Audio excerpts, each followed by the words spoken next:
family. My name is Sam. I'm one of the pastors here. I'm so glad you found us here online and you can watch one of these messages here online. The goal of these messages is to help you represent Jesus well right where you're at, and we're so glad you can do that here. If you'd like to get connected with a church, whether us as a staff or in different ways, you can go down to the links below. You can do that through the links to get connected. You can also go on social media and find us on social media through those links. And then finally, if you want to continue to support the ministries of RCC, you can find a way to give there. We're so excited that you're a part of this church family and that you want to continue to grow your faith and grow in your ability to represent Jesus well right where you're at. If we go all in, can you imagine what God will do?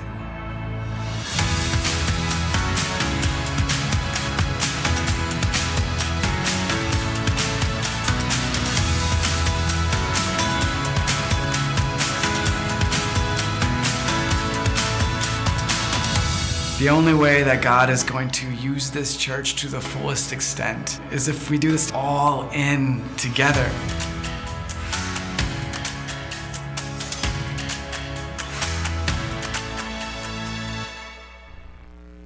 Good morning.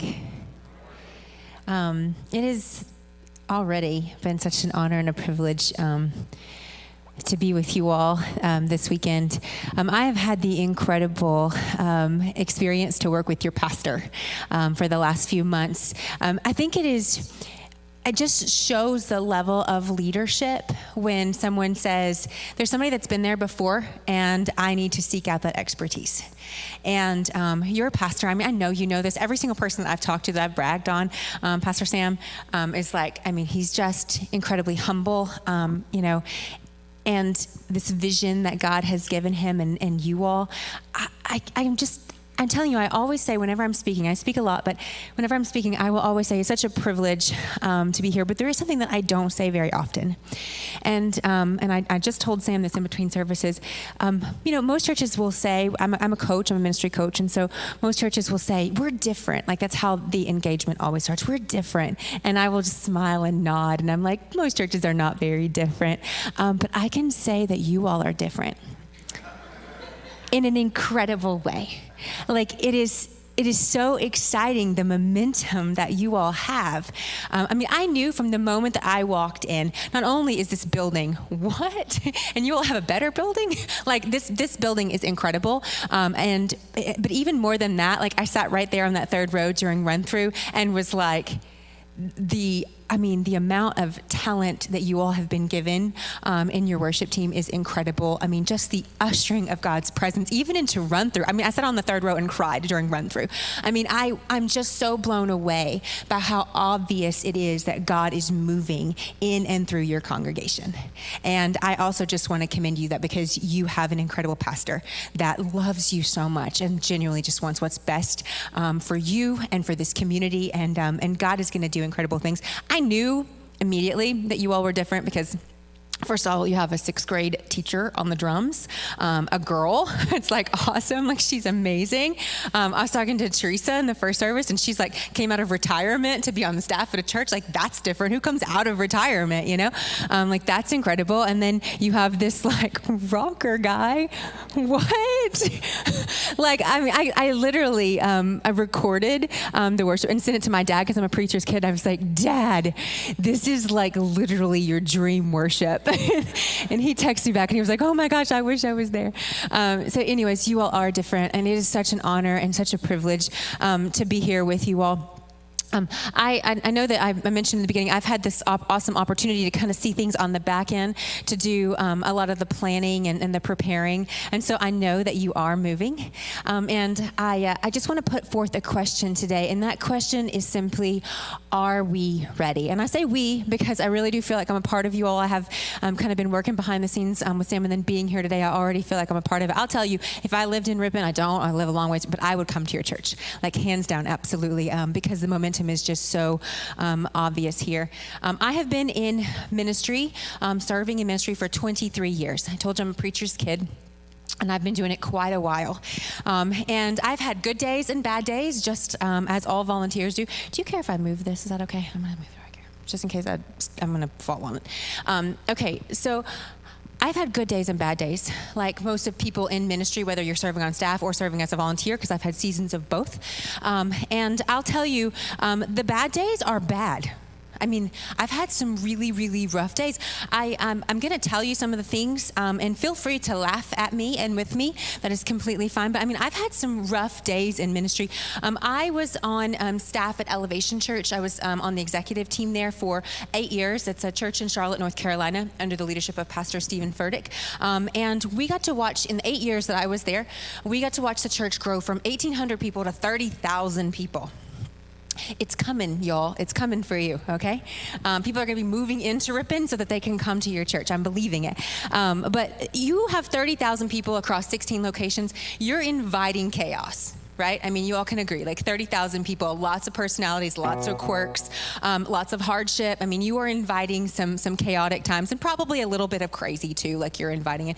And so like some of the stories that I can tell, because I led at the executive level at the church, at leadership, but then I volunteer on the weekend. So like I served on the weekends at the different campuses. And mostly I served in children's ministry and in student ministry. But some of the things that I can tell you that happened on my bad days, they are bad. Like, I remember the time that, I didn't do it, but I remember getting the call that we had switched bottles for babies, and that seems like, oh, okay, that's bad. Well, one of the moms was breastfeeding, so we fed the breast milk to the wrong baby. Like, that was not a good day for me, trying to navigate that with the parents. I had to call animal control once. Like, I want you to think about that. I had to call animal control in church. Like what? I'm not even going to explain. But like that was not a good day, calling animal control. And then watching animal control file a complaint on one of the families that I was trying to minister to, and me saying, it's okay, I'm so sorry. That was a bad day. I had a parent take a swing at me once. She got really mad, took a swing at me. There was a cop, a female cop. I'll never forget her. Still in my mind can still see her face because she saved me. She stepped in between me and the parent, took the swing for me, and then I had to explain to parents why there was a lady getting arrested in my ministry. Like, that's not a good day, you know? And then I didn't tell this one in the first one, but I am going to just share this one. This is probably the pinnacle of my bad days, okay, in ministry. I get a call from Elevation Rock Hill, which is a campus that I launched, but I wasn't there anymore. I had moved on. We launched something, and I got a call, and it's Stephen Forbes, my only male children's director at that time, and he said, I need you to get down here now. And I'm like, okay, what's wrong? He said, just get in the car and drive, and I will tell you on the way. And I'm like, okay. I get down there, and on the way down there, he explains to me how there were two babies, Easter Sunday morning at a very large church. Two babies, both girls, both around 10 weeks old, wearing the exact same dress, because it's Easter, right? Like you do that. Wearing the exact same dress, had the same car seat. Okay, like you cannot, plan this better. You can see this train coming. So the volunteers, the babies had tags on them. The volunteers, both the tags fell off. They went over and put them on the car seats. They fed the babies. Both babies fell asleep. They go put the babies in the car seats. Mom and dad, different mom and dad, obviously come and get the babies. We send the babies off, check the numbers. Everything is good. Until one of the parents gets to the car and realizes that's not his baby. That was a bad day. That was a bad day. You know what the really funny thing about that story is? Because now it's funny. It wasn't funny at the time. But the dad comes back, and rightly so, was tearing into all of our volunteers, like rightly so. But the mom who had the wrong baby, she comes walking in, and she's like, I'm so sorry, I didn't mean to steal someone else's child. And I was like, oh my gosh, like two very different mindsets here. But those are bad days. Like I've had some bad days in my 23 years. If you serve in ministry for any length of time, you're gonna have experiences like that. You're gonna have experiences where you go to family, you go meet family at the restaurant after church, and you're like, you are not gonna believe what happened to me today. Or you're not gonna believe what this person said, or you're not gonna believe this thing that happened. But I'll tell you this, I've had some rough days, clearly, obviously. But I wouldn't trade all of those rough days for even one less good day, because I've had some incredible good days in ministry. And I'm telling you, I wouldn't trade any of them I had the day that I was serving in the ministry in a different area, and my daughter, who at the time was about 8, her small group leader runs in and says, "Your daughter just said that she wanted to say the prayer of salvation." And because I was serving, I got to run into that room and lead her to Jesus. That was a good day. I remember the day that I had served throughout the week and had been preparing for student camp just as a volunteer, just being in there and preparing and making sure we had all of our supplies ready and loading the buses and all of that kind of stuff. And then I put my sons on the bus to go to student camp, and the son that we had just recently adopted, he was like 16 at the time, and he did not know Jesus, and I knew that, and I'd been praying about it. And the day that I got the call that he had given his life to Jesus at camp, that was a good day.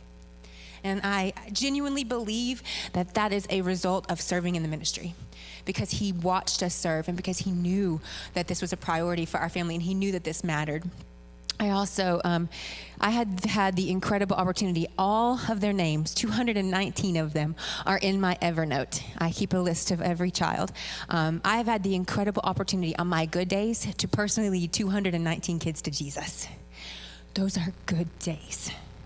And so I'll take the animal control, I'll take the switch spot, I'll take all of that. Give me all of that if it means that I get the good days, because you will never regret serving in ministry. And I want us to start today in Scripture, and it is Mark chapter 9. It's verses 14 through 24. If you have a Bible, you want to turn to it. If you have your Bible app, you can open it up there. It's gonna be on the screen, so you don't have to do that. But I want to tell you just what's happened in the Scripture just before this, so that you can understand scripturally where we're at. Jesus had just come down the mountain from the transfiguration. I mean, this is a spiritual high. Jesus, Peter, James, and John had been up on the mountain, and they come down, and there's a crowd at the base of the mountain, and there's a bunch of people, and it is a really, really sad scene. And that is where we're going to pick up. Mark 9, we're going to start in verse 14. When they came to the other disciples, they saw a large crowd around them, and the teachers of the law arguing with them. As soon as all the people saw Jesus, they were overwhelmed with wonder and ran to greet him. "What are you arguing with them about?" he asked. A man in the crowd answered, "Teacher, I brought you my son who is possessed by a spirit that has robbed him of speech. Whenever it seizes him, it throws him to the ground. He foams at the mouth, gnashes his teeth, and becomes rigid. I asked your disciples to drive out the spirit, but they could not." "You unbelieving generation," Jesus replied, "how long shall I stay with you? How long shall I put up with you? Bring the boy to me." So they brought him. When the spirit saw Jesus, it immediately threw the boy into a convulsion. He fell to the ground and rolled around, foaming at the mouth. Jesus asked the boy's father, "How long has he been like this?" "From childhood," he answered. "It has often thrown him into fire or water to kill him. But if you can do anything, take pity on us and help us." "If you can," said Jesus, "everything is possible for one who believes." Immediately the boy's father exclaimed, "I do believe. Help me overcome my unbelief."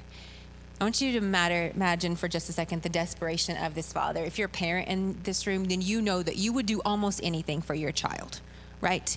I mean, if your child needed something, you would go to the ends of the earth. But this father has been battling this alongside his son for his son's entire life from childhood. Now, I want you to imagine you've heard that the Savior of the world is here.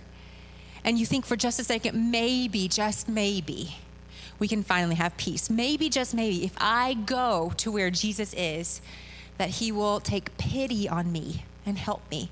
So, I want you to imagine, this is a father who is literally saying, "Please take pity on me." He faced the scorn of the crowds. You think they weren't fearful of him? This is a possessed child, completely unpredictable. The crowds were absolutely fearful of him and absolutely judgmental of him. And he literally faced all of that to try to help his son. And he says, "Take pity on me." And then he says, "I do believe. Help me. Help me overcome my unbelief." Every person that walks through the doors of your church is saying, "Help me." You don't come to church because you've got it all figured out. You don't come to church because everything is perfect in your life. You come to church because you know that you are not enough and you know that you need help. Maybe you're lonely. Maybe you need acceptance. Maybe you need friendship. Maybe you need forgiveness. There are a million reasons people come to church, but they come to church because they are in need. Every single person that walks through the doors of your church is in need. And that leads us to our first point of the day, which is the need is endless. There will never come a day when the local church is unnecessary or irrelevant. The good news, the message of Christ, is one that is eternal. And the sin of man is one that will only be remedied when God comes back to take us home. So as long as there is sin in the world, there is brokenness. And as long as there is brokenness in the world, there is a need for the church. And there is a need for ministry. I have launched a lot of campuses. I was the person who launched most of Elevation's campuses. I launched 16 of their campuses for them. I relaunched a couple of them that were failing. And then since then, I've had the opportunity to help churches partner with them to launch probably another 15 to 20, something around that. I've launched a lot of campuses. And I'll tell you that the churches that are planted in good soil, that have a lot of momentum, that have great leadership, that's you all. That's you all. Those churches, when they open their doors of their new building, a lot of times they will instantly, overnight, have 50% growth, 60% growth, or double growth. They will literally increase their attendance by 100%. That is absolutely a possibility, if not a reality, for your church. And the more that I'm here and the more that I interact with you all, the more that I believe it. But we just established that the need is endless. And we also just established that you're about to have a lot of more people in your building. And that means that we need a lot more people to serve those people. And that leads us to our second point, which is our capacity needs to expand. I told you, your leadership here is incredible. I mean, I've gotten to know Sam. I'm getting to know Meg. I've met a lot of you all today. We're talking about humble, obedient servants with incredible work ethic, and they literally lead in an exemplary way. I mean, you can look to them. They are incredible examples. However, it doesn't matter how incredible their leadership is. If we do not delegate responsibility, if we do not delegate leadership, if we don't invite others to come alongside us, and if everyone in this church is not serving, then we will be limited by our capacity, because when we refuse to do those things, when we refuse to delegate, our capacity as a church, as a ministry, is limited by the capacity of the individuals who are in charge. And I'll just tell you, having launched a bunch of campuses, I'm a good leader. I never want the ministry that I am leading to be limited by my own personal capacity. And I am absolutely certain that your leadership believes the same thing. So if we want to expand our capacity, we need more people to step up and to serve. The need is endless, and we know that as soon as we open our doors, we're going to have more people. And that means that our capacity has to increase. When my son, I'm going to throw up my picture of my family. My mom and dad are thrown in there too. They're my favorites. So this is my dad on your left. That's my husband, Frank. Micah is my oldest biological son. There's a reason why I will identify, because James is actually 6 months older, but that's my adopted son who's right next to him. James is actually 6 months older, but they argued for about the first 3 months about who the oldest was. And so then they literally just came to me and said, we're going to both be the oldest. And I was like, fine.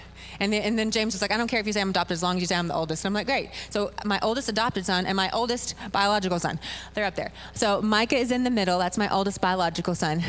James is right next to him. That's my oldest adopted son.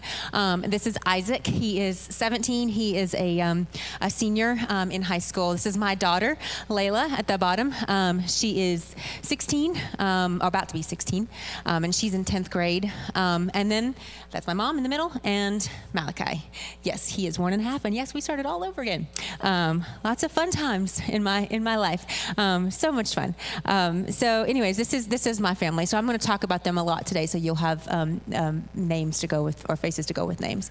So when my son, Micah, my oldest biological son, when he turned 16, he got his license. He'd only been driving for about 3 months. And we had a really, really bad storm, but he had a job.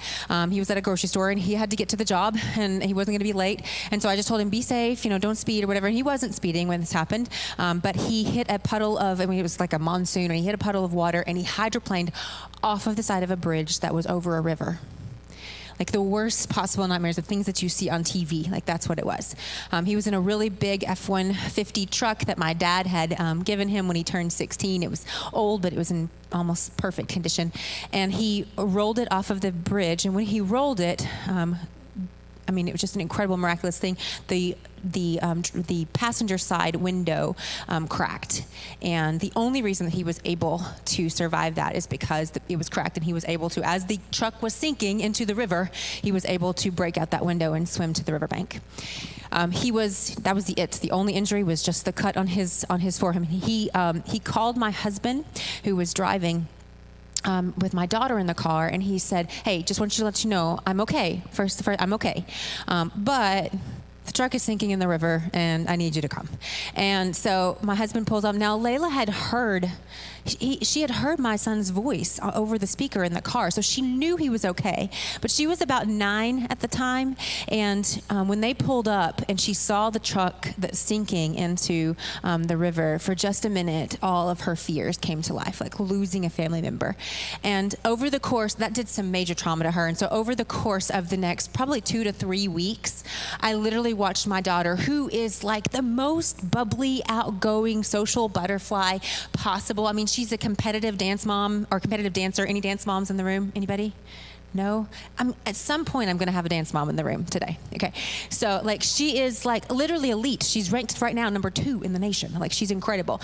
And she's just, like, not fearful of the stage, not fearful of talking to anyone. And I watched her go from this beautiful social butterfly to literally being afraid of her shadow. I mean, she's a straight A student, and she used to like get out of the car and be like, "Bye, Mom, see ya," and like run into school, to clinging to the door frame and her teachers having to pull her away from the car because she didn't want to leave us. I had to sit in every single one of her dance classes for like 9 or 10 months because she wouldn't go into dance without a family member being near her. She was so afraid that if someone wasn't near her, that if her family members weren't near her, someone was going to die. And it was completely irrational, but she had this experience, and there's really no negotiating with someone who can't think like rationally. And so we got counselors, and it was starting to help a little bit, but I knew we needed partners, like daily partners. And so I went to my church, and I went to her small group leaders. She had 2 small group leaders, and I said, "I need your help. Like, I desperately need your help. I need you to partner." And I mean, what I asked of them and what I told them, I said, "What I'm asking of you is a little crazy. I mean, I know it's a little bit over the top, but I need you to partner with us. I need you to get in contact with her school counselor, and I need people other than me and her family, because me coming to the rescue wasn't the solution." You see that? Because if I was there, then we weren't helping anything. And so I said, I need people who will stop by her school when she's having a bad day, who will go and spend their lunch break with her at school. I need people who will just drop in, who will always be there, who will be consistent, who are not her family members, that she's not deathly afraid of losing, but that can bring her comfort and can bring her peace. And they did it. They literally partnered with us. I mean, for months, these 2 ladies showed up to her school. Every time that she was having a bad day, her school counselor would call her church small group leaders. And they showed up in my daughter's life in a massive way. And I began to see my daughter heal over time. And it was incredible. And I remember she was getting ready. She was in the 5th grade. She was getting ready to go into 6th grade. And I remember I wanted her to go so bad to middle school church camp. But I thought it was a long shot. For her to go away for 3 nights away from her family, that was a long shot. And I could tell she was nervous on the car ride over. I remember us getting out of the car, and she was like fiddling with her foot on the ground, like she didn't want to walk over to the bus. And I really honestly didn't think it was going to happen. Like, I'd paid the fees, but was completely like, this is not going to happen. I'm going to lose my money. It's just the way it is. But I was like, we're going to give it a try. And I remember her sitting there and her not wanting to go over to the bus. And then her 2 small group leaders popped their heads out of the bus, and I watched her run to them and climb on that bus. And she waved at me as she went to student camp. The need is endless. My family's need was endless in that season. We cannot meet the needs of people if we do not have a greater capacity. The reason that those two small group leaders were able to invest into my family is because there were other volunteers who were also serving. They didn't have 25 kids in their small group. They had 8. They were able to invest time in them because those 8 kids were their world. We need people to step up because we need to expand our capacity because the need is endless. And this is going to bring us to point number 3, which is your time is now. Maybe you're already serving, but maybe you need to step up with frequency. I'll tell you, this is just a statistic. 60% of people, and this may step on some toes, but 60% of people who say they attend church one time or less a month. That's a national statistic across the board. Maybe less than that here at Ripon, but that's a national statistic. So people don't attend super frequently. I wish they did, but the world we live in, the culture we live in, I wish they would attend more. But that just means that our opportunity, our window to make an impact, to help them meet their need is very, very small. And so that means that if you're serving once a month or even twice a month, we need you to step up and serve every single week. Maybe you're already serving and God's been nudging on you and it's time for you to move into a leadership position, because we can never have enough leaders. So maybe that's your step today. Or maybe you've never served and God is sitting there like tugging on your heartstrings, and he's saying, today is the day. Today is the day that you sign up to serve. You know, I volunteer at my church on the weekends, and it is by far one of my favorite hours of the week.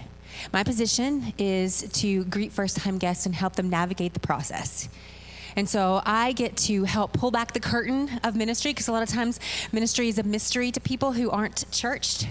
And so I get to pull back that curtain. I get to help them feel like they are insiders instead of outsiders. I hopefully make it very inviting for them to come back, and hopefully I make some friends in the process. And it is by far one of my most favorite things that I do every single week. I get up on Sunday mornings, and I've shown up sometimes to serve this service before mine, which is not even my service, but I'm just there because I love it so much. And because I know that maybe they're a little low this morning. But it's because I love it. It's not even because they necessarily needed me at that service. It's because I love it, and I can't imagine not serving. I do believe this single fact. I believe that serving is what's best for every single one of you. Yes, it's what's best for the church, but I absolutely believe that it is what's best for you. And I believe that every child of God is called to serve in the local church. Every child. And there are so many ways. I know Sam went through them in the beginning. Maybe you're like, I don't even know what I want to do. I'm willing, but I don't know what I want to do. But there are so many different ways, and we can help you find your sweet spot. Maybe you're like, I don't know what I don't know what my gifts are. I don't know what my skills are. I don't know how I can serve, but I'm willing. That's fine. We've got outreach kids. We've got media tech students, welcome, connections, worship. There's so many opportunities there. We will help you find your sweet spot. So if God is speaking to you, I'm just asking you to respond, because I absolutely know that this is what's best for you. Serving will minister to others, but it's also going to minister to you. Serving will help the church execute its ministry on the weekend, but you're going to also find purpose in serving. Serving will allow the church to expand its capacity, but you will grow in your faith. Serving will bless those around you, but you will find a tribe of friends that will last forever. My best friends in this world are people that I served alongside, sometimes years ago, and I still keep in contact with them. But you will find a tribe of friends that will last forever. And I know some of you out there, the enemy is in your brain right now, and he is saying, you are so busy in the next season, but not right now. And maybe you're out there and you're thinking, oh, I'll serve when the building opens up. Or maybe you're sitting there and you're thinking, I'm a sinner and I have got some dark stuff in my past and they do not want me to serve. God does. God uses sinners. The Bible is all about that. Story after story after story. So no matter what your excuse is today, I absolutely believe that is from the enemy, because every child of God should be serving in the local church. And I absolutely believe that it's what's best for you. And I absolutely believe that it will bring more purpose to your life and it will make you better. I also can't imagine anything being of greater priority than serving in God's kingdom. I mean, he is our maker. He literally created us for a purpose, and I can't imagine something being of a greater priority than serving in God's kingdom. When we adopted James, so I met James when he was 14, and our church was connected with an outreach partner. I had never really even thought about adopting, to be perfectly honest. And I mean, it's kind of one of those things like when you're dating. I married my high school sweetheart, so I met him when I was 16, and so I married him. And so, like when you're dating and you're teenagers, you'll be like, yeah, we'll have a bunch of kids, and maybe we'll adopt one day. But that was like a long, long time ago. I never honestly really ever considered it and really thought about it. But our church was connected with an outreach partner, and we would show up at this outreach partner, and I would bring my kids in, and we would like sweep the floor floors, and like my kids would go and play on the playground. It was a group home for kids, and they would go. We were just serving. That's it. And we met James, and I remember thinking from the very beginning, I wonder why he is so, like, his room looked different, because we would go in and we would clean like the little cottages that they stayed in, and I would be like, his room looks so different than everybody else's room. And what I realized is that he'd been there for so long that it was a permanent residence. And it wasn't just like, I'm gonna come in and like I'm gonna, put my stuff on the bed. No, like he had things all over his wall, cutouts from magazines and just stuff all over his wall. It was his permanent residence. So I started to ask questions. And I remember talking to James once about his dream, about what his dream was. And he shared his dream with me, and I remember thinking, there's absolutely no way in this world that you are going to achieve your dream on the path that you were on. And that is because he was completely forgotten in the foster care system. He had been in that group home for more than 2 years. He had experienced so much trauma. He had watched his dad die in front of him when he was a toddler, like 3 or 4 years old. He watched his grandfather, who he adored, was like the most influential person that he had in his life. He watched his grandfather die in front of him when he was about 9. He was abused by his mom. He was starved by his mom. He was very malnourished. I remember thinking when he was telling me, I learned that from the files, all of those things I just told you. He didn't tell me those things. But the things that he did tell me is, I'm not doing so great in school. I think my highest grade right now is a 19. Because he didn't have textbooks, and because no one knew his name at the group home. And because he literally had no one rooting for him in his life. There's no one. I remember thinking that he was bigger than he was. He was actually incredibly malnourished and underweight. I remember thinking he was bigger than he was because the only clothes that he had were hand-me-downs from other kids in the group home. And he was probably about a 28 around the waist when I met him. He's not a short guy either, but he was around 28 around the waist. He was wearing a 36 and a 38 size pants because it's all he had. There was no one that cared. And he was screaming, "Help me." And no one cared. And he had these big dreams. And I remember sitting across from him, and I literally thought to myself, and I looked over at my husband, and I knew this child's needs are endless, and I'm not sure I'm enough, but I'm the only person, you are the only person that actually cared to see these dreams fulfilled. And so let's take a chance. And about a year later, he was ours. And I'll tell you, adopting a 15-year-old is not easy. There was so much trauma, you guys. There was food issues. So much trauma. I remember, I think it was probably about month 6 that he was officially ours, that I looked over at my mom and I said, I don't think I can do this. I'm not enough. I cannot be everything for him. I just don't think that I can do this. And she said, go to your church. She was like, surely there are people there. And I remember sitting at a volunteer banquet thing, like God's anointing is crazy and the things that he does is crazy. And if you're here for today, he's brought you here for a purpose to hear this message. But I remember sitting at this volunteer banquet. It was like a comedy night. And something hit home with me that they had said it was supposed to be a joke, but because I was living it so much, it kind of was really a raw place inside of me. And so I just kind of and shrugged and whatever. And sitting next to me, which I didn't even know, because James didn't talk very much, was his small group leader at our church. And she just reached over. She could see the expression, and she patted my hand. And she was like, let's talk afterwards. And I was like, okay. And afterwards she said, hey, I just want you to know I'm your son's small group leader, and I'm here for you. And I was adopted as a child, and I have a lot of trauma in my background, but I'm going to help you navigate this. I was like, okay. And she connected me with a group that ended up helping us and giving us respite when we needed it. All of that to say, she had capacity. If she hadn't have been there, I'm honestly not sure. It's awful to say as a mom. It feels awful, like I would have been a failure. But if she hadn't have been there, I'm not quite sure if he would have achieved his dream. Because I needed her. My need was endless. And my church family was there to help. And I'll tell you right now that James' dream was to serve. The only thing he ever wanted to do was go into the military and serve our country. Can you imagine? He didn't really care about having kids or about getting married. He never even talked about that. All he wanted was to go into the military. He wanted to serve others. And because our church was there for me when my need was endless, when our family's need was endless, he is now on a ship just off the coast of Bahrain, just off the coast of Iraq. He is serving in the Navy, and he is so successful. He just texted us last week, and he just got a position. He just got a new rank. I'm so incredibly proud of him, but I absolutely know that I was not enough, and that our church surrounded me at that time. The need is endless. Our capacity as a church has to increase. And your time is now. I don't know if you're supposed to be in worship, or if you're supposed to be at Connections, or if you're supposed to be in kids or students, but I do know that there are families out there just like mine who need you.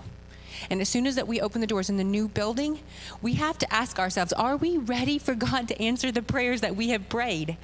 Because I'm not sure if we are. Because I do know, because I've looked at the numbers, and Sam and I have talked about it, I know we need more volunteers. And I know that our capacity needs to increase. So we have to ask ourselves, are we ready? Are we ready for God to answer these prayers that we have prayed so diligently? The need is endless. Our capacity needs to expand. And your time is now. I'm going to close with a really fun story.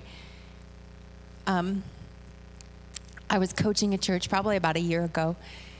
And First Baptist Church, Easley, South Carolina. It's a small church, like 125 people in that church. But great people, great leadership. And I was coaching their children's director, and she said, I have a really fun thing coming up this weekend. I said, oh, tell me about it. And she said, oh, we're honoring Shirley. And I didn't know who Shirley was. And so I said, oh, tell me about Shirley. And she said she started volunteering in our baby room when she was 19, when she had her first child. And I was like, oh, that's cool. And then she goes, she's retiring this weekend. And I said, oh, that's incredible. And she said she served for 72 years in that baby room. She was retiring at 91 because she was having trouble holding the babies. That's the kind of legacy I want. I don't know about you all, but I don't care about my car or my house. You know, those things are awesome. Don't get me wrong. Like, I'm very grateful for them. But, like, nobody's going to remember me for that. I'm hoping that the 219 names of the kids in my Evernote, I hope that they remember. I guarantee the families that Shirley served over 72 years of ministry, I guarantee that they remember her, and I guarantee that she left a legacy. So that is what I am praying and believing for all of you all and for this church. Because I know that the need is endless. I know that our capacity needs to expand. And I know that there are people right now sitting here today that God is telling you you need to serve. And I am just praying that you will follow that calling. There's a couple ways that you can do it. Katie is still downstairs. Yes. She's so excited about it.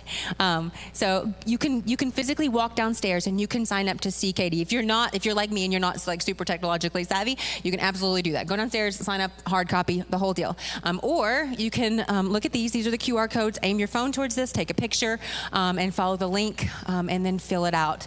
But today, we need you to sign up today. Don't go home and pray about it. I'm telling you right now, this is not one of those things that you need to pray about. God is telling you that you need to serve in the local church at some capacity. So don't go home and pray about it. Go to the link or go see Katie and go sign up today. And I promise that your life will be blessed for it. And I promise that you're going to have a greater impact on this community. All right, let's pray. God, thank you so much for this church and for this time and for these people. God, I just am absolutely believing that you have an incredible purpose that you are about to see come to fruition in Ripon. And God, I thank you for every single person here. And God, I pray that if you are tugging on their hearts, Lord, that they will respond. There will be no excuse, no justification, but that they will simply respond to your calling. We thank you for what you're doing. We thank you for the opportunity to serve you and to be a part of your kingdom. We love you, God. In your name we pray. Amen.